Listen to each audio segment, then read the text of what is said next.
para infección de vías urinarias, la patogénesis, manifestaciones clínicas, el diagnóstico y el tratamiento.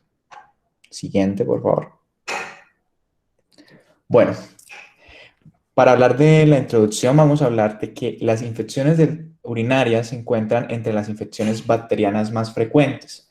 Las infecciones del tracto urinario tienen diferentes fenotipos clínicos, los cuales son heterogéneos y van desde infecciones no complicadas a infecciones complicadas en las cuales encontramos pielonefritis o una urosepsis grave. Estas infecciones del tracto urinario requieren un tratamiento con antibiótico y constituyen un escenario clínico importante, pues debido a la aparición de la resistencia bacteriana, el cual pues tendremos que dar un tratamiento debido pues a la resistencia bacteriana. Tenemos que mirar la resistencia bacteriana para pues dar un tratamiento. Siguiente, por favor. En cuanto a la epidemiología, a nivel mundial es la segunda causa de infecciones bacterianas comunitarias. En Estados Unidos se justifica el 15% de la prescripción antibiótica ambulatoria y 7 millones de personas acuden a atención primaria en salud anualmente debido a una infección en el tracto urinario. A nivel de Europa, cada año 4 millones de personas contraen una infección evitable como consecuencia de procedimientos médicos, siendo las infecciones del tracto urinario el grupo más numeroso. En cuanto al medio hospitalario, las infecciones del tracto urinario representan hasta un 40% de las infecciones nosocomiales y en las unidades de cuidados intensivos son las segundas infecciones más frecuentes después de la neumonía asociada a la ventilación mecánica. La incidencia en adultos menores de 50 años es menor al 1% y esta se va incrementando considerablemente después de esa edad. Siguiente, por favor. Bueno, entonces en cuanto a la epidemiología por sexo, tenemos que tener en cuenta que la infección del tracto urinario es mayor en las mujeres en proporción con los hombres y se da más que todo en las mujeres jóvenes sexualmente activas. De estas mujeres, el 50 al 60% van a tener al menos, de todas las mujeres, del 50 al 60% van a tener al menos un episodio en su vida y de esas el 25% van a presentar una recurrencia. La cistitis en las mujeres es común debido a que existe una distancia más corta entre el ano y la uretra en comparación con los hombres. Y los factores que promueven la colonización bacteriana en las mujeres es las relaciones sexuales recientes, el uso de espermicidas, la deficiencia de los estrógenos y la anticoncepción por diafragma. Siguiente, por favor. En cuanto a la epidemiología por sexo en los hombres, ocurre una proporción pequeña y se da en aquellos pacientes que tengan una alteración anatómica en el tracto urinario o en adultos mayores que presenten una hiperplasia prostática.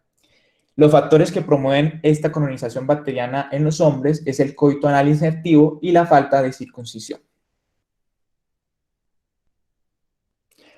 Para hablar de infecciones en el tracto urinario tenemos que tener en cuenta varias definiciones. En primer lugar, tenemos que tener en cuenta la bacteriuria sintomática.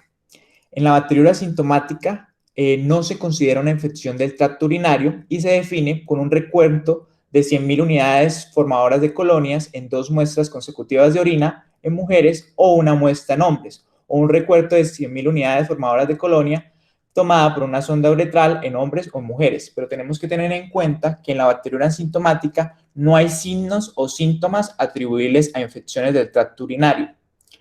Esta bacteriuria sintomática no requiere tratamiento solamente en mujeres embarazadas y en aquellos pacientes que son sometidos a intervenciones urológicas invasivas.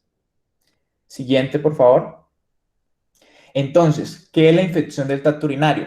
Es aquella infección en la cual hay presencia de bacterias patógenas dentro del tracto urinario y hay una combinación de síntomas clínicos o una respuesta inflamatoria. Entonces, tenemos que tener en cuenta que para que haya una infección urinaria tenemos que tener unos síntomas clínicos. Si no, pues sería una bacteriuria sintomática. Siguiente, por favor. Entonces, la infección del tracto urinario se clasifica en si es alta o si es baja. Entonces, la infección del tracto urinario alta es aquella que afecta al uréter, al sistema colector o a parénquima renal y que me da como complicaciones la pielonefritis, la nefritis y el absceso, del cual hablaremos más adelante. Y la infección del tracto urinario baja, que es la más frecuente y afecta a la uretra y la vejiga. Y me puede dar una uretritis, una cistitis o una orquiepidemitis por prostastitis en los hombres. Siguiente, por favor. Entonces, tenemos que clasificar una infección de tracto urinario si es complicada o no complicada. Entonces, esta clasificación fue introducida en 1992 por la ITSA, que es la Sociedad Americana de Enfermedades Infecciosas, y por la ENSI, que es la Sociedad Europea de la Clínica Microbiológica y de las Enfermedades Infecciosas, en la cual pues dividió la infección urinaria en complicada y no complicada. La clasificación no complicada comprende aquellas infecciones agudas, o sea, una cistitis no complicada y pielonefritis no complicada, en aquellos pacientes que tienen un tracto urinario normal y pues sus mecanismos de defensa están intactos. Por otra parte, la infección complicada comprende a todos los hombres, a las mujeres embarazadas, aquellos pacientes que presentan una alteración anatómica y aquellos pacientes que tienen uso de catéter urinario permanente o tienen una enfermedad renal o son pacientes con inmunosupresión, que están inmunocomprometidos. Otra clasificación, pues, es si hay presencia de urosepsis. Entonces, cuando hay presencia de urosepsis, quiere decir que existe una disfunción en el órgano debido pues, a una respuesta inflamatoria sistémica y que es altamente mortal. Tenemos que tener en cuenta si la paciente está presentando recaída o reinfección. Entonces, la paciente presenta una recaída si la infección es menor a 15 días con aparición de sintomatología y sospecha del mismo germen. Y una reinfección que es mayor o igual a 15 días y la infección es por un nuevo germen.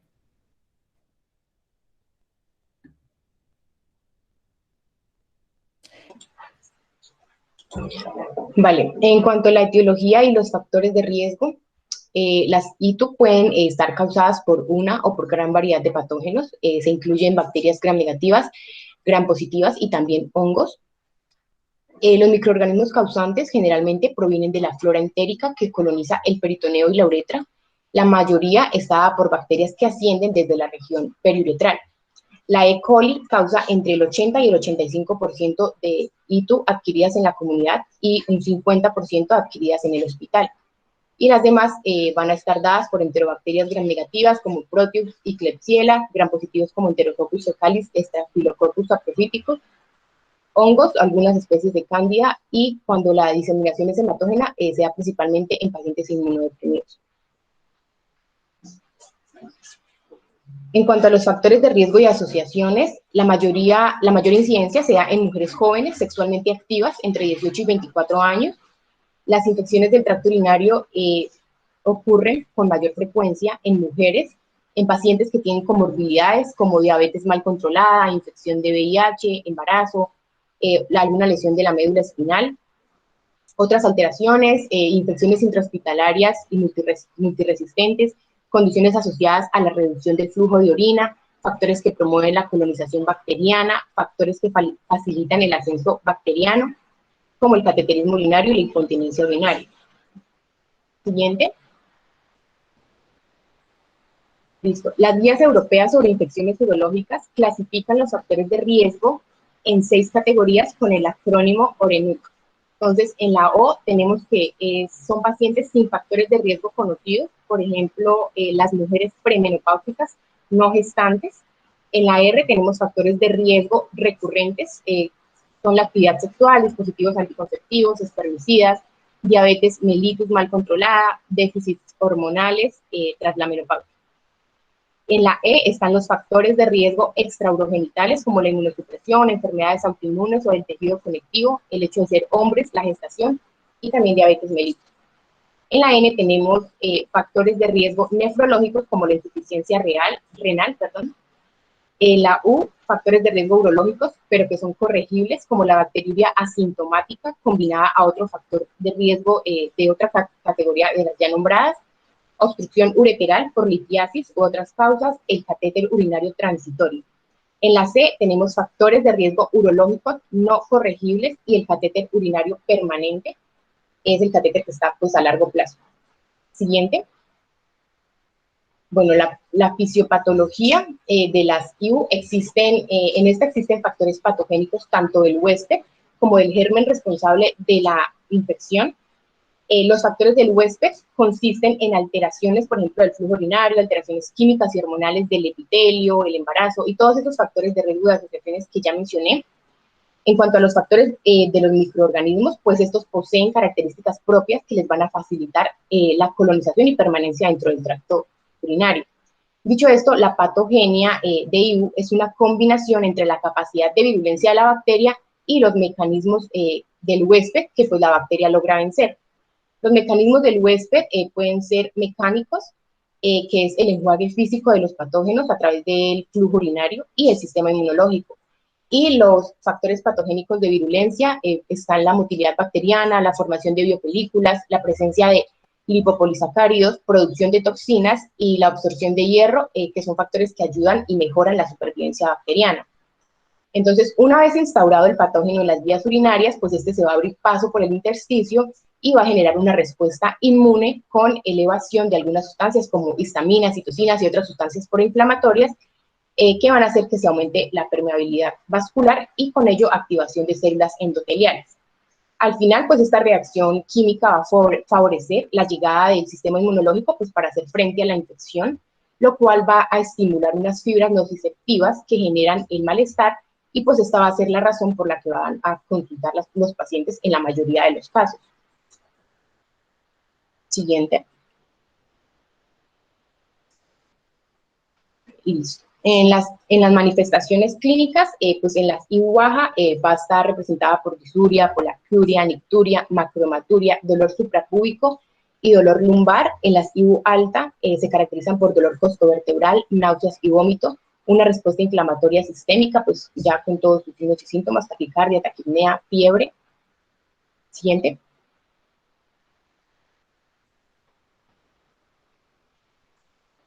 Siguiente.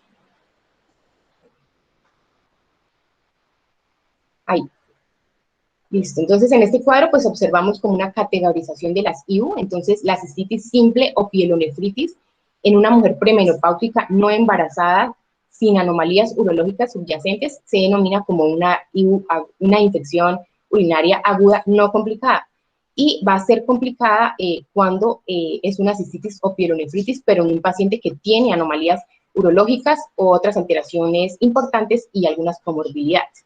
Entonces, pues la cistitis simple aguda, pues ya sabemos que se va a caracterizar porque la infección va a estar confinada en la vejiga y va a presentar los síntomas clásicos. La complicada, la IU aguda complicada, pues van a presentar o no los síntomas clásicos de cistitis y además se va a acompañar de síntomas ya que refieren que se ha extendido la infección hacia la parte superior del tracto, como la fiebre, escalofríos, fatiga, malestar general, dolor en el costado, sensibilidad en el ángulo costovertebral y pues dolor pélvico o perineal en los hombros. Siguiente. Listo, las IBU se pueden complicar con alguna de esas entidades si no se da pues, un manejo adecuado. El absceso renal, para los factores de riesgo más importantes son la diabetes mellitus, los cálculos renales y la obstrucción renal. Los gérmenes más frecuentemente aislados también son la E. coli, que es con mayor frecuencia, y algunos gram positivos. Y el tratamiento consiste en antibiótico-terapia y procedimientos quirúrgicos. En cuanto a la pionefrosis, esta suele derivarse de la infección ascendente de una hidronefrosis y se asocia habitualmente a litiasis. La pielonefritis, la pielonefritis enfisematosa o gangrenosa es muy importante, es una infección bacteriana multifocal que va a provocar una necrosis y presencia de gas en el parénquima renal o en el espacio perirenal. En el 95% de los casos ocurre en pacientes que tienen diabetes y obstrucción urinaria, y es más común en las mujeres. La pielonefritis crónica, lo que va a ocurrir es una nefritis tubulointersticial crónica que está causada por la infección crónica o recurrente del riñón y se desarrolla casi exclusivamente en personas con anomalías anatómicas importantes del aparato urinario. La necrosis papilar, pues en esta se va a dar una necrosis, posterior a ello un desprendimiento de alguna papila renal y en la mayoría de los casos ocurre también en pacientes diabéticos. Otras complicaciones son la prostatitis aguda, la peritonitis y la sepsis urológica que puede llevar pues incluso a la muerte. Siguiente. Listo, entonces esas son las herramientas que tenemos como para hacer el diagnóstico de IBU. Sin embargo, pues la clínica va a ser como la parte más importante para hacer el diagnóstico. Siguiente. Listo, entonces acá se presentan los diferentes síndromes de IVU, los laboratorios realizados y los signos y síntomas que van a presentarse. En cuanto a la cistitis, los dos laboratorios van a ser positivos en la mayoría de los casos. Sin embargo, pues en esta entidad, la clínica es la que nos va a proporcionar el diagnóstico hasta en un 90%. Los síntomas urinarios pueden estar presentes o no en la pielonefritis y el paciente además puede presentar fiebre, escalofríos, dolor de espalda, náuseas y vómitos, y también los dos laboratorios van a ser positivos. Siguiente. Listo, entonces tenemos la bacteriuria asintomática, como ya lo dijo mi compañero, pues va a ser un recuento de bacterias significativo en ausencia de signos y síntomas.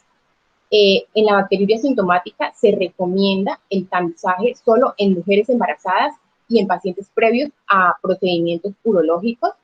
Esto de acuerdo a las recomendaciones de la Guía de Práctica Clínica para el Tratamiento de la Bacteriuria Asintomática por la Sociedad de Enfermedades Americana de Enfermedades Infecciosas. Entonces, en mujeres embarazadas se recomienda la detección y el tratamiento de bacteriuria asintomática, pues los antimicrobianos probablemente reducen el riesgo de pielonefritis y con ello van a reducir el riesgo de bajo peso al nacer y de parto prematuro. En pacientes que se van a someter a procedimientos urológicos endoscópicos que se asocian a traumatismo de las mucosas, se recomienda también la detección y el tratamiento de bacteriuria asintomática antes de la cirugía. Esto con la finalidad de prevenir complicación postoperatoria grave como la sepsis, que es un riesgo sustancial para los pacientes que se someten a procedimientos endourológicos invasivos en presencia de bacteriuria. Siguiente. Bueno, entonces la guía también nos recomienda no realizar pruebas de detección o tratamiento de bacteriuria asintomática en pacientes pediátricos, mujeres no embarazadas sanas, pacientes diabéticas, pacientes mayores institucionalizados, trasplante renal, uso de catéteres o sonda permanente, cirugía no urológica e implantación de dispositivos urológicos. Siguiente. Listo, para la detección de cistitis aguda, pues acá se debe sospechar de esta entidad cuando las mujeres llegan con esos síntomas agudos, síntomas clásicos, disuria, frecuencia de la misión, dolor suprapúbico, urgencia y hematuria. Con estos síntomas vamos a tener una probabilidad de diagnóstico de cistitis aguda de un 70%. Adicionalmente, debemos indagar sobre la presencia o ausencia pues, de flujo urinario y de irritación vaginal. Cuando estos estén ausentes, la probabilidad diagnóstica va a aumentar a un 90% y si están presentes se disminuye a un 20%, por lo que deberíamos indagar sobre otras causas, sobre todo de enfermedades e infecciones del aparato genital femenino. Siguiente. Bueno, acá lo vemos pues como gráficamente, entonces si tiene 3 o más de los síntomas clásicos que ya mencioné, debemos preguntar si tiene síntomas de picazón o flujo vaginal. Si la respuesta es sí, pues vamos a explorar otros diagnósticos y se debe considerar el examen pélvico. Y si no, pues vamos a tener un 90% de diagnóstico de cistitis y se debe empezar el tratamiento empírico. Algunos diagnósticos diferenciales y pues que debemos buscar en caso de que sí haya picazón y flujo vaginal pueden ser la vaginitis, la uretritis, el síndrome de vejiga dolorosa y la enfermedad pélvica inflamatoria. Siguiente.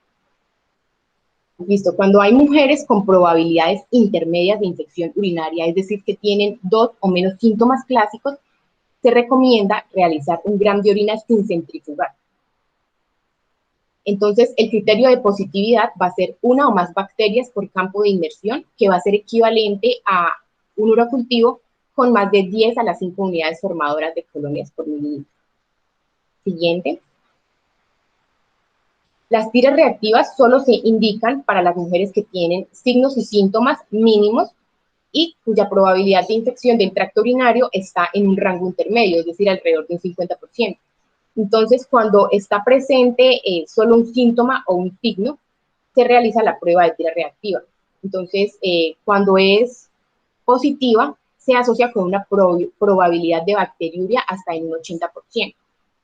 Entonces, esta sería la recomendación dada por la guía, utilizar las tiras reactivas para guiar las decisiones de tratamiento en mujeres premenopáusicas sanas que presenten menos menos a 2 síntomas de infección del tracto urinario sin síntomas de picazón o flujo vaginal y gram de orina sin centrifugar negativo.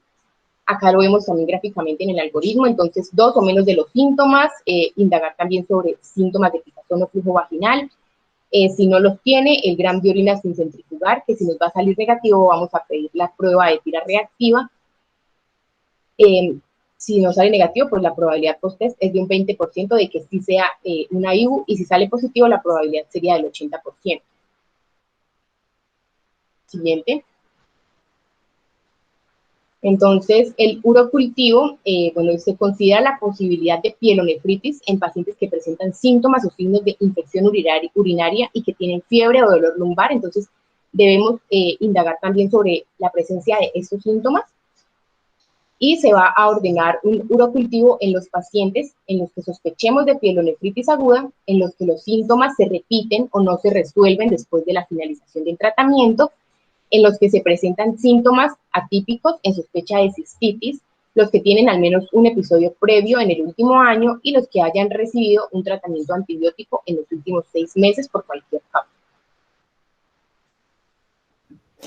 Bueno, y en cuanto al tratamiento, según la Guía de Práctica Clínica sobre Diagnóstico y Tratamiento de Infecciones de Tracto Urinario colombiana, ella nos recomienda que para el tratamiento de cistitis y uno complicada adquirida en la comunidad, podemos dar en primera opción nitrofurantoína de 100 miligramos vía oral cada 12 horas por 5 días, y como alternativa podemos encontrar fosfomicina, 3 gramos dosis única, amoxicilina clavulanato, 1 gramo cada 12 horas por 7 días, o cefalexina, 1 gramo vía oral cada 12 horas por 7 días.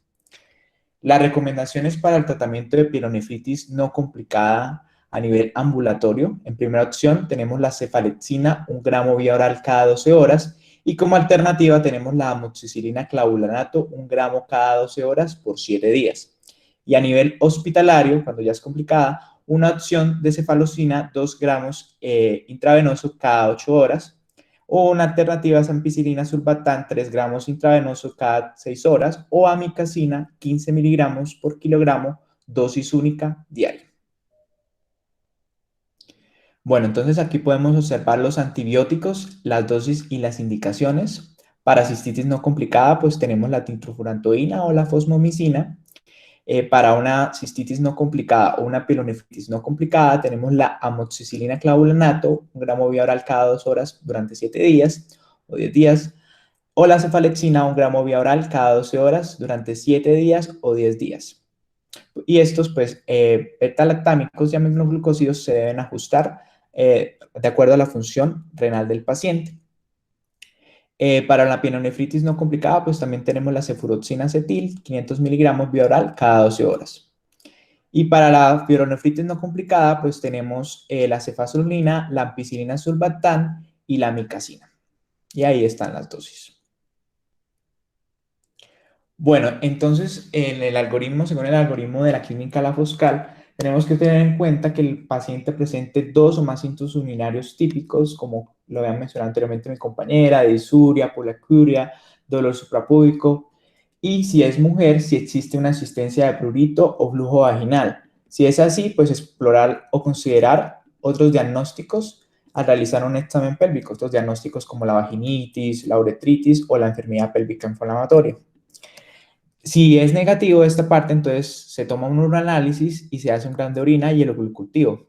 Entonces tenemos que mirar en primer lugar si existen factores de riesgo que indiquen que existe un AIVO complicado de gravedad, que esos son fiebre, punioperfusión positiva que me indique una pielonefritis, que el paciente presente signos de choque o que pues presente anormalidades funcionales o estructurales en el tracto genitourinario. Si es así, si el paciente presenta esas complicaciones, se debe hospitalizar. O si el paciente no tolera la vía oral, se debe hospitalizar. Si no, pues entonces se da manejo ambulatorio empírico con nitrofurantoína, 100 miligramos vía oral cada 6 horas durante 5 a 7 días, o trimetoprim sulfa de 160 a 800 miligramos vía oral cada 12 horas, pero tenemos que hacer una revaloración después con reporte del urocultivo definitivo y pues guiar el manejo pues según el antibiótico específico. Bueno, entonces el manejo intrahospitalario, primero que todo tenemos que evaluar el estado clínico del paciente. Si el paciente pues tiene riesgo para presentar una falla renal aguda dependiendo de los factores de riesgo y comorbilidades, si está pues usando vasopresores, si está usando medios de yodado, si le están administrando AINES, diuréticos y EKA-OARA2. Si el paciente está presentando un choque séptico, pues se le puede aplicar meropenem 1 a 2 gramos endovenoso cada 8 horas. Si el paciente está ubicado, depende en UCI o en sala general, el manejo, según esto, Foscal, se le puede dar cefepime 1 a 2 gramos endovenoso cada 8 horas o amicacina de 15 miligramos por kilogramo día. En sala general, en Foscal, se le puede dar veracilina tanzobactam 4,5 gramos endovenoso cada 8 horas o se le puede dar amicacina 15 miligramos por kilogramo al día. En Foscal Internacional, si está en UCI, pues se está usando la piperacilina taxoantal, 4,5 gramos endovenoso cada 8 horas, o amicacina 15 miligramos por kilogramo al día, o si es en sala general, en Foscal Internacional se está usando cefepime, 1 a 2 gramos endovenoso cada 8 horas, o amicacina 15 miligramos por kilogramo a día. Y pues esto lo tenemos que desencalar o modificar, pues según la tolerancia del paciente. Y pues ya al final, pues mirar si existe una mejoría clínica y dar de alta. En cuanto al tratamiento, tenemos que tener en cuenta la resistencia antimicrobiana. La resistencia antimicrobiana es muy común en las infecciones urinarias y pues está en aumento. Según el estudio de prevalencia global de infecciones en urología o el GPU, este evaluó la resistencia a antimicrobianos exclusivamente en pacientes urológicos hospitalizados con varias entidades de ITU o ITU asociada a la asistencia sanitaria en los años 2004 a 2017 en Europa. Entonces, en la tabla podemos observar los antimicrobianos y el porcentaje de la resistencia bacteriana antimicrobiana en varias entidades, en la cistitis, en la pielonefritis y en la urosepsis, pudiéndonos observar que existe una alta resistencia a la amoxicilina, a la ciprofloxacina y al sulfametazol trimetoprim. También tenemos que tener en cuenta que los datos de la resistencia a los antimicrobianos es especialmente prominente en uropatógenos gram negativos y enterococos, y que la resistencia a los antimicrobianos varía ampliamente debido a la ubicación geográfica y las condiciones clínicas. En cuanto a la resistencia a los antimicrobianos, tenemos que tener en cuenta que se asocian con factores de riesgo, como es el tratamiento antibiótico previo, la hospitalización, comorbilidades como la diabetes y la edad. Siguiente, por favor. Entonces, según el algoritmo de la Foscal, primero que todo, pues en un paciente con manejo intrahospitalario, pues debemos evaluar el estado clínico del paciente, si está presentando una falla renal aguda o un choque séptico, y pues tratarlo con meropenem 1 a 2 gramos endovenoso cada 8 horas. A estos pacientes que presentan un factor de riesgo para gérmenes multiresistentes, por ejemplo, para gérmenes ple positivo, pues, se pueden deber a uso de beta-lactámicos o quilononas en los últimos 3 meses, o que estén en hemodiálisis, que tengan una enfermedad prostática, o que tengan más de 3 episodios de IVO en un año, o una sonda urinaria permanente, o una hospitalización reciente. A estos pacientes se les debe dar un capamenémico, en este caso el ertapenem, 1 gramo endovenoso al día. Para pacientes que tienen riesgo por Pseudomonas aeruginosa y que tengan como factores de riesgo hospitalizaciones en UCI, que sean inmunosuprimidos, que tengan una edad mayor a 79 años, que tengan uso de antibióticos anti-Pseudomonas, se recomienda una cefalosporina de cuarta generación, como es el caso de cefepime, 1 a 2 gramos endovenoso cada 8 horas, o la piperacilina taxoantal, 4 a 5 gramos endovenoso cada 8 horas. Si el paciente está presentando una sepsis grave, se recomienda un meropenem 1 a 2 gramos endovenoso cada 8 horas. Estos medicamentos los tenemos que desencalar o modificar dependiendo pues de la sensibilidad del antibiograma. Y pues si no presenta factores de riesgo, se da el tratamiento mencionado anteriormente. Bueno, también tenemos que tener en cuenta que a estos pacientes debemos realizarle una profilaxis. Si estos pacientes presentan 3 episodios de IVO no complicada en el último año debido a una actividad sexual, se recomienda como profilaxis la toma de nitrofurantoína 50-100 miligramos por vía oral, o trimetoprim sulfa 80-400 miligramos por vía oral, o cefalexina 250 miligramos por vía oral después de la relación sexual. En pacientes que pues tengan 2 o más episodios en el año sin factores de riesgo, se recomienda las siguientes alternativas. Se debe la ingesta de una dosis profiláctica cada noche o 3 veces por semana, dependiendo del antibiótico seleccionado. Y la profilaxis debe durar 6 meses e incluye un cuarto o la mitad de la dosis terapéutica, que en este caso es nitrofurantoína de 50 a 100 miligramos vía oral solo para dosis diario, o trimethoprim-sulfa de 80 a 40 miligramos por vía oral, o cefalexina de 250 miligramos por vía oral. Siguiente, por favor. Bueno, entonces en cuanto a las conclusiones, tenemos que tener en cuenta que la infección en el tracto urinario es frecuente en las mujeres en comparación con los hombres y que estas mujeres se encuentran en una edad reproductiva. Ya pues sabemos, debido a que pues la mujer pues tiene un espacio entre el ano y la uretra más corto y pues que también estén activamente sexual. La bacteriuria sintomática no se considera una infección en el tracto urinario. Tenemos que tener en cuenta que los síntomas clínicos, la clínica define que el paciente tiene una infección en el tracto urinario. Por otra parte, la E. coli se considera el principal agente causal tanto de IBU complicada y no complicada. Y las IBU maltratadas pueden desencadenar múltiples complicaciones que comprometen la vida del paciente y pues el diagnóstico de la infección urinaria es principalmente clínico y que la resistencia a los antibióticos es muy común y pues debemos realizar el tratamiento enfocándonos en el paciente. Muchas gracias.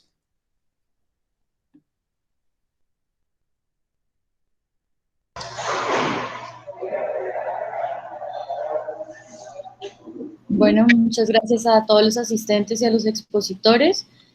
Vamos a darle la palabra al doctor Héctor Amaya. Buenas tardes, gracias por la invitación. Felicitaciones a Daniel y a David por la excelente presentación. Es un tema amplio, pero lo hicieron muy bien, resumieron y digamos que las ideas son las principales, las que nos dieron en esta tarde, y pues importante obviamente tenerlas en cuenta porque esto pues aplica para la vida diaria y pues obviamente en nuestro trabajo. Entonces, recuerden que la infección del tracto urinario es de las infecciones más frecuentes y saberlas diagnosticar y tratar pues obviamente va a hacer un impacto positivo para los pacientes. Si hay preguntas, contesto las preguntas si quieren o hago los comentarios como ustedes indiquen.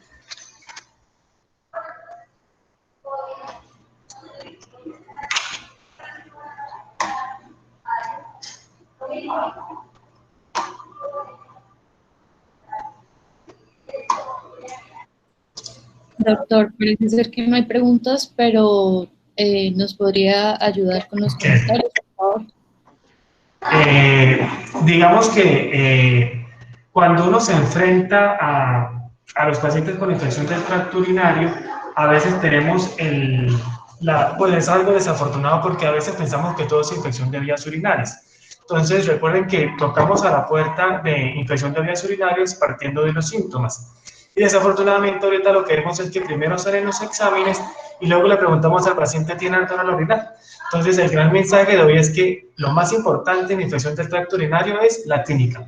Y como nos había dicho Daniela cuando nos mostró una diapositiva que pone bacteriuria sintomática, cistitis, pielonefritis, ustedes se dan cuenta que en todos los escenarios el urocultivo puede ser positivo, es decir que en infección de vías urinarias el urocultivo no me discierne a mí entre bacteriuria sintomática e infección del tracto urinario. Entonces, lo más importante en infección de vías urinarias se convierte en la clínica.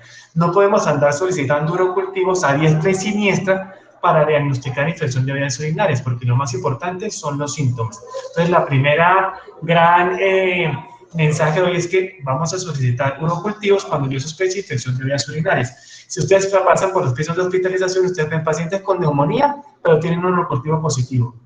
Pacientes con enfermedad coronaria y que le solicitan un urocultivo y es positivo. Pacientes con meningitis, pero le piden un urocultivo.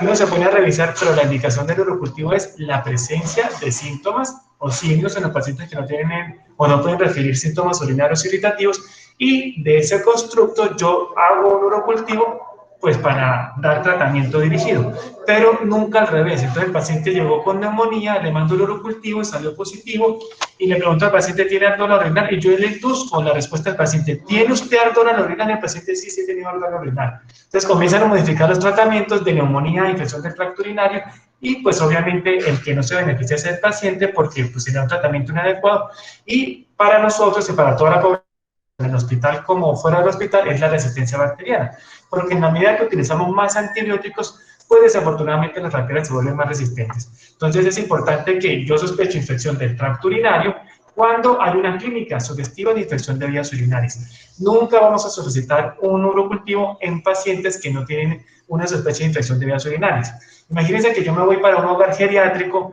y hay 100 abuelitos, 20 están postrados en cama, 30 tienen sondas vesicales a permanencia, 30 son mujeres posmenopáusicas. ¿Cuál es la posibilidad de tener un urocultivo positivo? Pues muy alta. Los pacientes que tienen sonda permanencia, definida como una sonda más de 30 días, el 100% de los pacientes tienen urocultivos positivos. Es decir, que por cada día que tiene sonda, aumenta la posibilidad de urocultivo positivo 3%. Una paciente, mujer posmenopáusica hospitalizada en un hogar geriátrico, va a tener casi que el 50% de posibilidad de tener una bacteriuria asintomática. Entonces, si yo voy a ese hogar geriátrico y a todos les mando urocultivo, diagnosticaría infecciones de vías urinarias más del 50% de los pacientes, y de pronto nadie tiene infección de vías urinarias. Entonces, hago el llamado para que el urocultivo lo sepan utilizar. El urocultivo se pide muy fácilmente, pero si no se sabe indicar, nos va a confundir después, sobre todo los adultos mayores. Entonces, pedir urocultivos solo sí y solo sí cuando yo sospecho infección de vías urinarias. Puedo iniciar tratamiento empírico según la condición del paciente y luego, según el urocultivo, voy a hacer un tratamiento dirigido. Porque si no, lo voy a confundir con bacteriuria asintomática. Y bacteriuria asintomática, recuerden que no es una infección.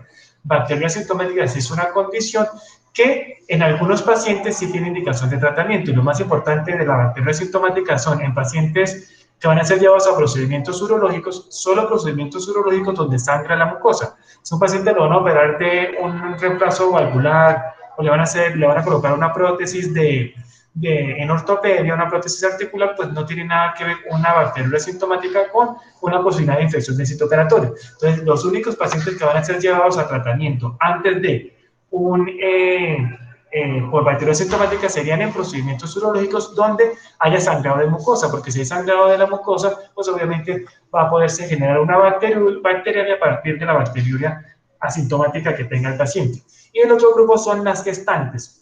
Eso ha venido cambiando, hay ya cortes que no dan tratamiento para las gestantes si no tienen aumento en el riesgo de amenaza de aborto, amenaza de parto pretérmino. Entonces, a eso va con el tiempo a cambiar, pero en este momento lo mandatorio sería pacientes con procedimientos urológicos y las pacientes embarazadas, y en ellos yo sí busco bacteriuria asintomática, es el único escenario. Nunca vamos a buscar en otro paciente una bacteriuria asintomática porque no tiene indicación de tratamiento. Entonces, un paciente que tiene un trauma raquimedular, tiene una sonda a permanencia y tiene neumonía y le mando un urocultivo. Entonces no cometamos el error de estar mandando el urocultivo sin necesidad. Bacteriuria asintomática solo para el procedimiento urológico y para la paciente gestante. Recuerden que nosotros tenemos unas guías, pero son para escenarios muy diferentes. Entonces la primera que se mostró es para la cistitis aguda no complicada, es decir, usualmente una mujer sexualmente activa y que consulta por síntomas irritativos urinarios. Ahí es más fácil porque si la paciente tiene más de los 3 síntomas característicos de infección del tracto urinario, disuria, urgencia, polaquiuria, dolor suprapúbico, hematuria, pues si tiene más de 3, posiblemente yo hago el diagnóstico y podría darle tratamiento empírico, obviamente en ausencia de flujo vaginal. Recuerden que si hay flujo vaginal, pues ya la posibilidad de infección de vías urinarias cae. Entonces, si tenemos todos esos síntomas, pues yo podría dar tratamiento empírico. Y como nos mostraron las resistencias, pues ya sabemos que para el tratamiento empírico nos va mejor con nitrofurantoína. Otra posibilidad sería cefalexina, fosfomicina, ciprofloxacina o trimethoprim-sulfan, nunca la damos empírico. Y habrán algunas pacientes que obligatoriamente yo les tengo que mandar urocultivo, no se las mando a todas, porque si es un primer episodio o la paciente no ha tomado tratamiento antibiótico previo, pues posiblemente no mando urocultivo y le doy tratamiento con nitrofurantoína. Pero si la paciente ha tomado tratamiento antibiótico previo, tiene infección de vías urinarias recurrente, tiene síntomas que son atípicos, o es una paciente que persistentemente tiene síntomas, nunca mejora, pues ahí sí tendría que solicitar un urocultivo. Entonces, a veces yo pienso en qué exámenes le voy a mandar, pero no pienso en el paciente. Imagínense que una paciente llega hoy en la noche con una cistitis y yo le pido un urocultivo y te lo van a reportar en 48 horas. Y yo digo, no, pues venga en 48 horas con el urocultivo. Pues posiblemente la paciente se va a ir a la droguería y le van a dar tratamiento en la droguería y va a pensar que el de la droguería fue más efectivo que el médico. Entonces, lo más importante es el paciente. Podemos dar tratamientos empíricos, pero nunca retrasarlos por ningún examen. Y recuerden que el urocultivo va a estar condicionado a lo que nos dice la paciente. ¿En qué sentido? En que si no tiene antecedentes de antibiótico previo, es el primer episodio de IBU, no se requiere urocultivo para confirmar infección de vías urinarias. Con la clínica, yo podría ya dar un diagnóstico confirmado de infección del tracto urinario. Eso para la cistitis aguda, o sea, la paciente tiene una infección de vías urinarias baja. Estaban los otros algoritmos que ya pensamos en tratamientos antibióticos endovenosos, que esos son para los pacientes con infección de vías urinarias complicada que van a estar hospitalizados. Y ese tratamiento sí va a depender mucho de la epidemiología local. Las gráficas que mostró David obviamente son basadas en la epidemiología de Foscar y Foscar Internacional. Posiblemente para otras instituciones puede ser diferente, pero recuerden que en la medida que utilizamos antibióticos, pues ahorita las infecciones de vías urinarias pueden ser por gérmenes BLE, y es ahí donde comenzamos a utilizar el Ertapenem o Cistachoqueameropenem. O comenzamos a utilizar cefepime-piperacillina azoacam cuando comienza a aparecer pseudomonas. Entonces, esos antibióticos van a depender muchísimo de cada institución. Por eso, pues, tienen que ser obviamente evaluados en esa institución, y ese tratamiento yo lo tendré que indicar en pacientes de esa institución. Posiblemente este algoritmo, si yo me voy para Bogotá a otra clínica, pues no lo voy a utilizar porque pues son epidemiologías intrahospitalarias muy diferentes. Entonces el tratamiento, pues obviamente el ambulatorio pues sí puede ser estándar, pero ya el tratamiento endovenoso va a depender de los pacientes que están hospitalizados. Acá veo una pregunta, vamos a... Pacientes con infección de vías urinarias recurrente, ¿qué estudios adicionales se deberían hacer? Entonces, la definición, como ya lo habían dicho, son más de 3 episodios de infección de vías urinarias al año o 2 episodios en los últimos 6 meses. Uno sí tiene que evaluar el factor desencadenante. Por ejemplo, si yo sé que es una paciente sexualmente activa y solo la actividad sexual, pues yo ya sé que en la actividad sexual pues, sería el factor condicionante y le voy a dar tratamiento post-coital. Entonces se le da tratamiento después de cada actividad sexual. Si tiene varias en el día, pues se da en la última del día. Pero habrán pacientes que no tienen actividad sexual y tienen infección de vías urinarias recurrente. Entonces, sí hay que hacer estudios, sobre todo de la anatomía del tracto urinario. Entonces, mirar que la paciente, por ejemplo, las pacientes adultas a veces tienen sedes y tienen mucho, digamos que el contenido, el volumen postmiccional es muy abundante. Entonces, orinan y les queda un montón de orina todavía en la vejiga, más de 10 a 20%. Entonces, tener ese alto volumen residual postmiccional, pues eso hace que pueda condicionar la bacteriuria asintomática o la infección de vías urinarias recurrente. Entonces, siempre hay que evaluar tanto anatómicamente como funcional el tracto urinario. Entonces, si se le manda una ecografía, hay pacientes que llegan a requerir cistoscopias, urodinamia para revisar tanto lo funcional como lo anatómico. Entonces, para las pacientes con infección de vías urinarias recurrente, que no tienen que ver con la actividad sexual, sí tienen que hacerse esos exámenes, porque si tiene una alteración estructural, una alteración funcional, pues yo tendría que corregir esa causa para poder dar solución. Por ejemplo, es un paciente que tiene urolitiasis y no nos habíamos dado cuenta, pues si no se le mejora la urolitiasis, pues no va a mejorar la recurrencia de infección de vías urinarias. Entonces, siempre hay que hacer estudio anatómico y funcional. ¿Habrá otra pregunta?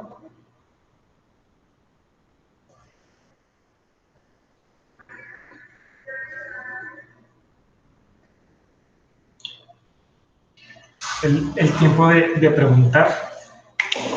Héctor, buenas tardes. Hola, doctor, ¿qué más? ¿Cómo va? ¿Qué ha habido? Bien, Héctor, sí. yo te quería hacer una pregunta específica, es sobre o sea, hoy en día que estamos considerando IBU complicadas, porque me parece que con el tiempo algunos parámetros de lo que consideramos antes IBU complicadas en el día de ayer, hoy están como en discusión, o por lo menos por algunas sociedades incluso dicen que, por ejemplo, cualquier IBU en hombres no se debe considerar como una IBU complicada. Las alteraciones anatómicas de las vías urinarias también las mantienen en discusión. No sé cuál es tu punto de vista, porque es que el hecho de uno tildar a una IBU como complicada implica cambios en el tratamiento. Y yo veo que las sociedades tienen parámetros diferentes para definir cuándo una IBU es complicada o no. No sé cuál es tu concepto.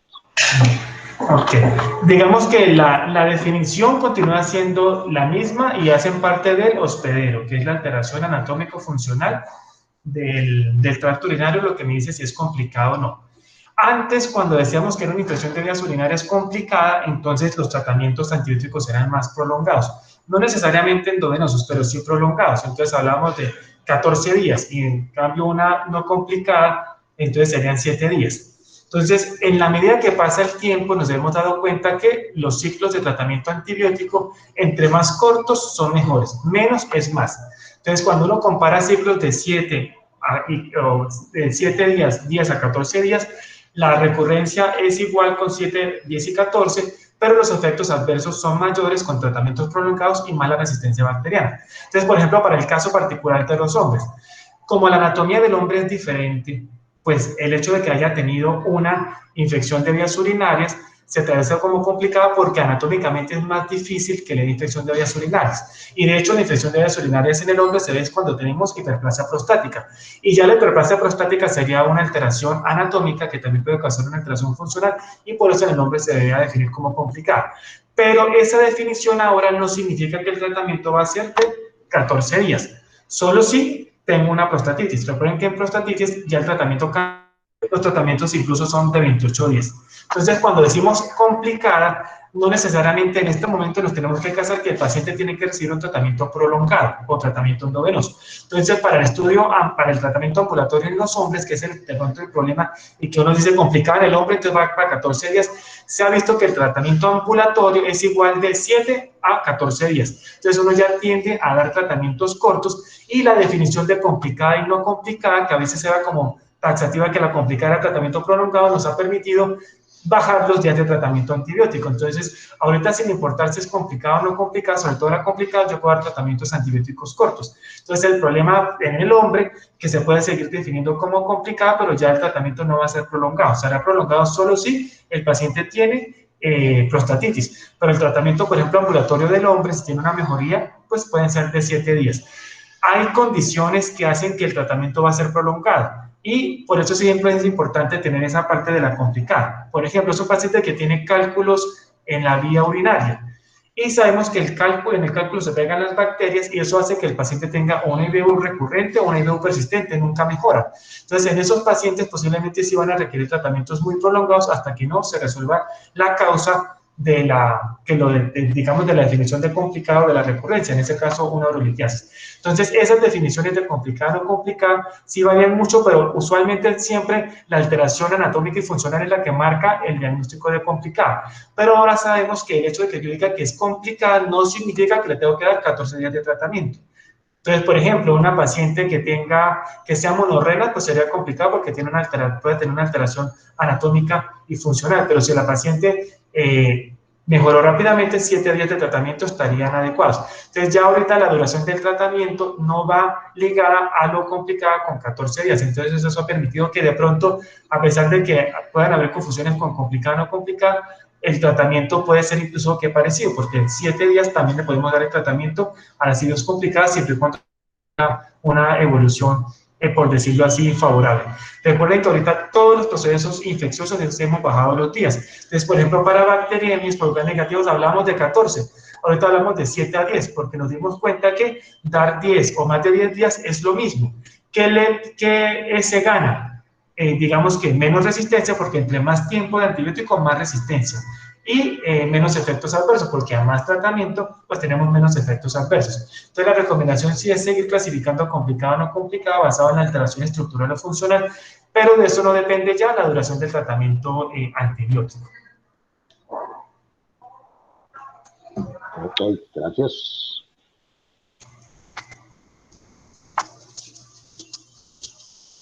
recuerden que desafortunadamente tenemos, en Colombia somos endémicos para enterobacterias productoras de beta-lactamasa, definidas como resistencia a cefalosporinas de tercera generación. Entonces, hay medicamentos que a nosotros nos recomiendan, pero sabemos que no van a ser tan efectivos. Entonces, recuerden que las primeras opciones para infección de vías urinarias no complicada, tratamiento ambulatorio, piensen primero en nitrofurantoína. Recuerden que nitrofurantoína es un antiséptico urinario, solo va a servir para el tracto urinario. Si el paciente tiene fiebre, pues no le va a servir.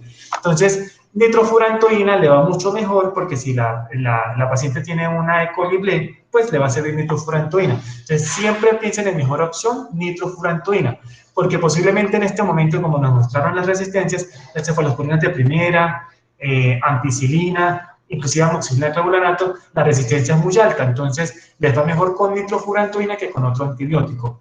Ciprofloxacina no las utilizamos cuando la resistencia es mayor del 10%, aparte que causan mucha presión selectiva.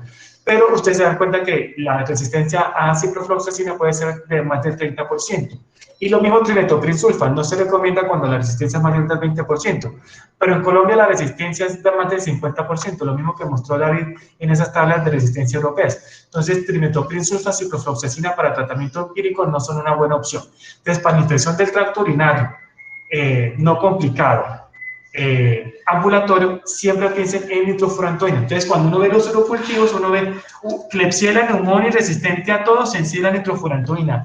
Yo no le da desconfianza, pero ¿será que entonces nitrofurantoína no va a servir? Claro que sí, sí va a servir. De hecho, nitrofurantoína tiene unas tasas de susceptibilidad más del 90%. Entonces, tengo más posibilidad de que sea sensible a nitrofurantoína que sea sensible a una cefalosporina o a amoxicilina clavulanato. Entonces, siempre tener en cuenta que nitrofurantoína va a ser la mejor opción para el tratamiento ambulatorio. Entonces, cásense con nitrofurantoína.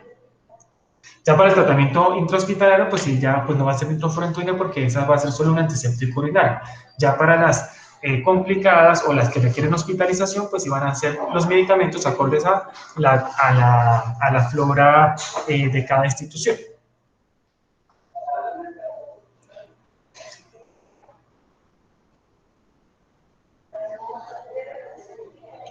¿Habrá más preguntas?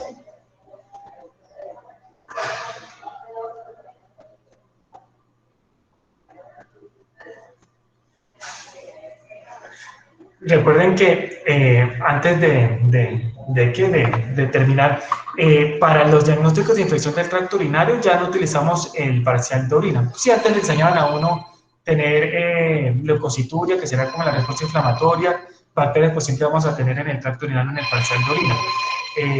Pero digamos que esa definición de mirar en el parcial de orina, la leucocituria, pues posiblemente no nos va a servir. Entonces uno antes le enseñaban tener leucocituria, las bacterias 1, 2, 3 cruces, pero recuerden que eso no discierne entre bacterias sintomáticas y infección de vías urinarias, que no estuviera contaminado, o sea, que tuviera menos de 7 células epiteliales, pero eso ya no lo hacemos. ¿Por qué? Porque ya sabemos que hay herramientas que tienen mejor sensibilidad, inclusive especificidad. Entonces, ustedes se den cuenta que los síntomas son los más importantes, pero cuando el paciente tiene menos de 3 síntomas y voy a mandar un examen, pues no mando el parcial de orina, mando un gram de orina sin centrifugar, que tiene mejor sensibilidad que mandar un parcial de orina.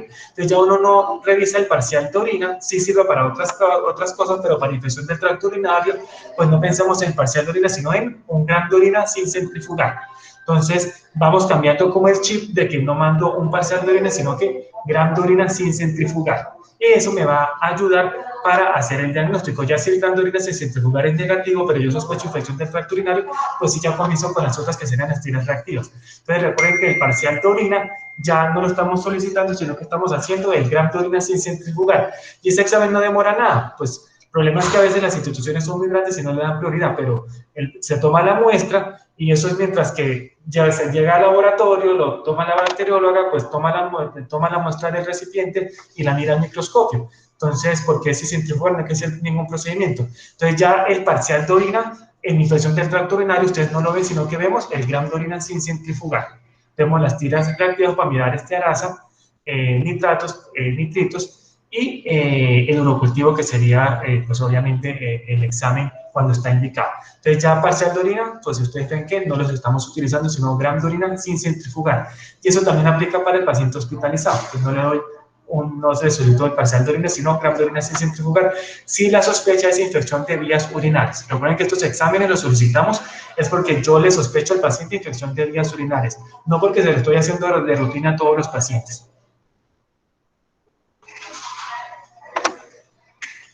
Profe, buenas noches. Néstor Trujillo, fellow de dolor.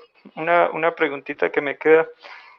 Pacientes con derivaciones urinarias, nefrostomías por uropatía obstructiva por CA, para manejo ambulatorio de infecciones urinarias, ¿igual nitrofurantoína o por la presencia de la derivación? Lo que pasa es que como nitrofurantoína es un antiséptico urinario, usualmente el paciente no debe tener falla renal, porque si el paciente tiene tasas de filtración glomerular menos de 50 y sobre todo menos de 30, no va a servir, porque yo lo que quiero es que nitrofurantoína llegue al tracto urinario. Entonces, para ellos la nitrofurantoína no es una opción. Pero recuerden que una cosa es la colonización de las ondas de nefrostomía y otras cosas son las infecciones del tracto urinario. Me explico. Tengo un paciente que tiene nefrostomías y no tiene fiebre, no tiene dolor, no tiene nada, pero tiene urocultivos positivos para E. coli. Eso sería una colonización porque pues está derivada de la orina y yo estoy tomando finalmente una muestra que está pasando a través de una derivación que eso se va a contaminar. Entonces, en esos escenarios, pues no requiere tratamiento. Entonces, si el paciente tiene fiebre, dolor en región lumbar, estoy pensando en pielonefritis, entonces ya hay nitrofurantoína, no es una opción terapéutica porque la nitrofurantoína solo es para el tracto urinario bajo. Ya acá con un paciente con derivación con nefrostomía pensamos en tracto urinario alto. Entonces ya ahí el tratamiento sí sería endovenoso. Y si el paciente tiene evolución favorable, lo paso a un medicamento vía oral, pero nunca nitrofurantoína porque nitrofurantoína solo es para el tracto urinario bajo. Entonces los pacientes con nefrostomías, importante no mandarles urocultivos de rutina, porque no se hace, solo si yo sospecho infección del tracto urinario. Un paciente que tiene derivación con nefrostomía, si es bilateral, pues no va a tener síntomas urinarios irritativos. Entonces, posiblemente yo tengo que mirar ahí es fiebre, dolor en región lumbar y dolor costovertebral. Si no orina, pues no va a tener disuria, polaquiuria, urgencia urinaria. Entonces, tengan en cuenta que no todos los pacientes van a tener síntomas urinarios bajos. Entonces, en esos pacientes con nefrostomía, solo si tiene esos síntomas, yo sospecho infección de vías urinarias y le tomo urocultivos de las, pues obviamente a través de las nefrostomías. Pasa mucho que el paciente está hospitalizado por neumonía, hizo fiebre por la neumonía y tiene nefrostomía, le pidieron urocultivos por la nefrostomía y pues van a salir positivos. Sale un germen nutriólogo resistente y comenzamos a darle tratamiento a la orina, pero no a lo que vino la paciente, que fue la neumonía. Entonces, los pacientes que tienen derivaciones, tienen mucho cuidado porque siempre se van a colonizar las derivaciones. Entonces, los pacientes con nefrostomías, los principales síntomas, signos que sugieran infección de vías urinarias. Si no los tiene, no hay que mandarles urocultivos porque se espera que sean positivos. Y el paciente, a pesar de que uno les explique que eso no es infección, es muy difícil porque el paciente cree que tiene infección y uno le explica que como es una sonda, pues se va a colonizar. Pero a veces hay pacientes que son muy, obviamente pues es entendible porque ellos no son doctores, pero es muy difícil a veces decirles que no requieren tratamientos y lo peor de todo es que los médicos también dicen no requiere tratamiento, entonces el paciente tiene más refuerzo positivo de lo que tiene esa infección, entonces es más complicado. Entonces, si el paciente no tiene ningún síntoma que sugiera infección del tracto urinario, esos urocultivos por la nefrostomía se consideran colonización y no requieren tratamiento. Y la nitrofurantoína solo para infección del tracto urinario bajo. Muchas gracias, profe.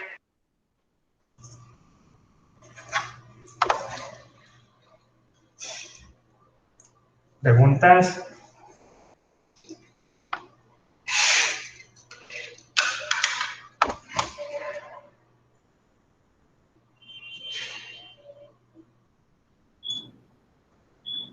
¿Alguien más tiene alguna pregunta?